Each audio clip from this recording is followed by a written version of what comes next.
Welcome to another episode of the Consul series for 2025. I'm your host, Lawrence Christoffels, on Import Export TV's Global Trade Show. I'm here in beautiful Fremantle with the one and only John de Silva, the Honorary Consul of Portugal. John, wonderful to meet you. Thanks for joining us on the show. Thank you for having me on your show. John, it's a gorgeous office. I can see so many awards of appreciation, accolades downstairs. Tell us a bit about yourself and your role here. I've been in the food industry for over 30 years. I've since sold my business in the agriculture department. We have a lot of strawberry farms. But I've sold most of the business. I actually sold one part of my business today, actually. Oh, really? Congratulations. We are signing off the contract today. Right. So now I'm focusing, I've been focused on the Consul because I love my community. Yeah. You know, I've been in Australia here I went to school here for about 50 years I've been here. So I love Australia, and I absolutely love Portugal. So I'm very lucky in a way that, I've got both countries that I love dearly, and now I'm focusing on export. I've just started a new business now. We just opened up in Vietnam. We are now in Oman and Dubai. It's basically trade that we're doing at the moment. Yeah. And I'm desperately trying to get more products out of Portugal to promote it through Asia, because I've got a lot of connections in all over Asia because I've been dealing with them for many years. So we are promoting that side of the business. It's just started about a month ago. Right. So things are starting to move along. Yeah. We also do some brokerage for some diamonds, Australian diamonds. We have a lot of things going on at the moment. So it's so I've been also helping a little company in Portugal, the iron ore. Yep. Iron ore in Portugal, I think they have the second biggest deposit in Portugal. Yeah. Yes. I think Sweden's the largest, I think Portugal, but it's not developed. And I think Australia and Portugal, I've been trying to get them together because Australia, they are the best in mining. I mean, there's no question about Australia, especially the iron ore there. Just to give the Portuguese companies a little bit of a hand how to move forward. Yeah. And that's going pretty well. I've also been talking to the West Australian government to open up an office in Portugal, in Lisbon. Yeah. So there would be more one-stop shop where they can, because Australians and Portuguese, they have a lot in common. The mining, the solar energy, we are very good at that, and Australia's also coming along very well. So that would be fantastic for them to get together and explore and develop and work together towards green energy, which is, I think it's fantastic. So we're also working on that as well. Yeah.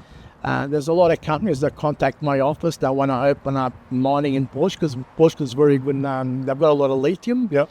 So there are a few companies in Portugal now that doing lithium in Portugal. So, but the communications between Portugal and Australia, they're not very good at the moment. That's what I'm trying to put them together so they can work and bridge that gap. Yeah. Absolutely.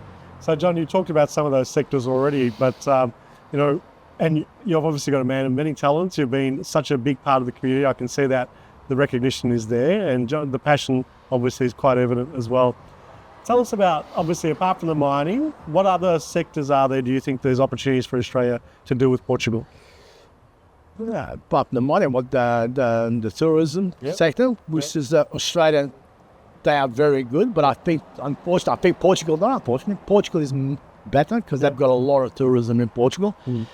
And I'm not sure if you've been to Portugal, but it's a different world, the way they treat the tourism, the way they present with the restaurants. I mean, you go for dinner at 9, 10 o'clock and midnight, it's still going, and it's so much difference. And I think we can learn a lot from that, Australia, because Portugal, I think.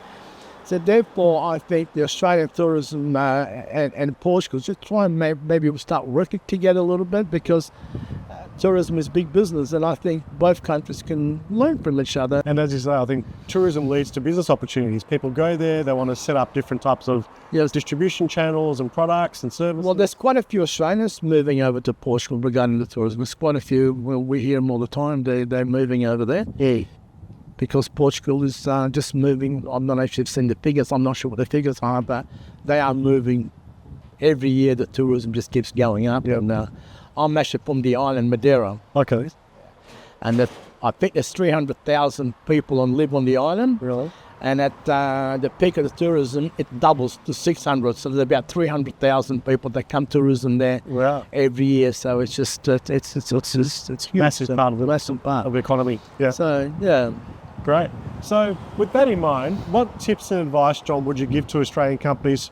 You know, our channel is importers, exporters, logistics, supply chain, and they've traditionally been looking at popular markets. Portugal is probably something they haven't maybe thought of before. What tips and advice would you give them to consider? Depends what area you're looking at. I mean, I'm strong in agriculture, you know, and I go to Portugal and I see the products. I mean, Portugal has a lot of imported products from Spain, from France, and from all over the world. And I think Portugal should be looking at maybe getting into more agriculture and producing their own product and start exporting to the other countries. That's something I think Portugal should be. I think they should be looking at. Yeah. Because they've got. I've been there and I understand this.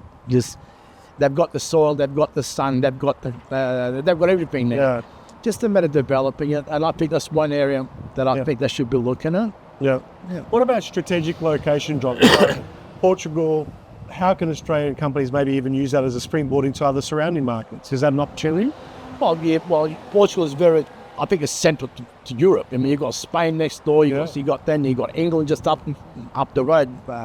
For Australians, it's up the road, but England's not that far. Yeah. So it's very central. That's why it made sense for the West Australian government to open up office in Portugal, because it's very central to the whole Europe region. Yeah. Yeah. Wonderful. Great. Well, I think congratulations on the sale today of that business, and it sounds like import-export is in your blood. There's a lot of trade right throughout the Portuguese history as well, and they've been very innovative throughout the centuries of international business.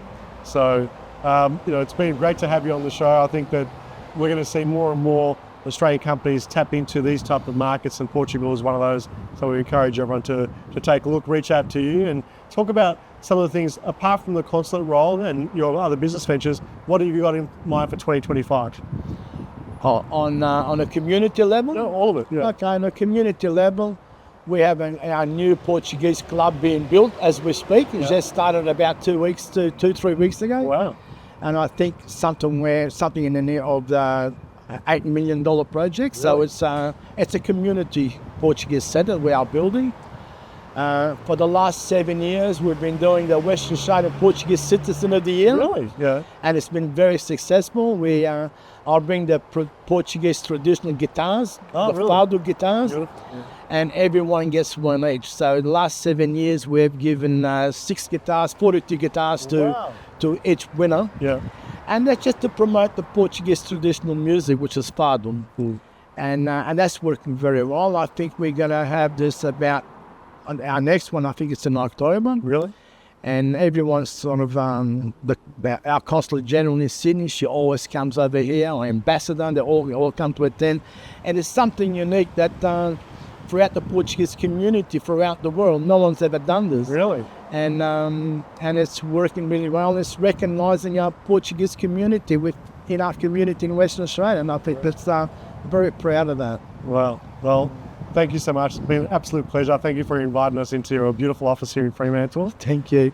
Look forward to staying in touch and supporting all those other international trade initiatives that you're putting together, John, as well. Thank you. All right. Thank you very Pleasure. much. Thank you.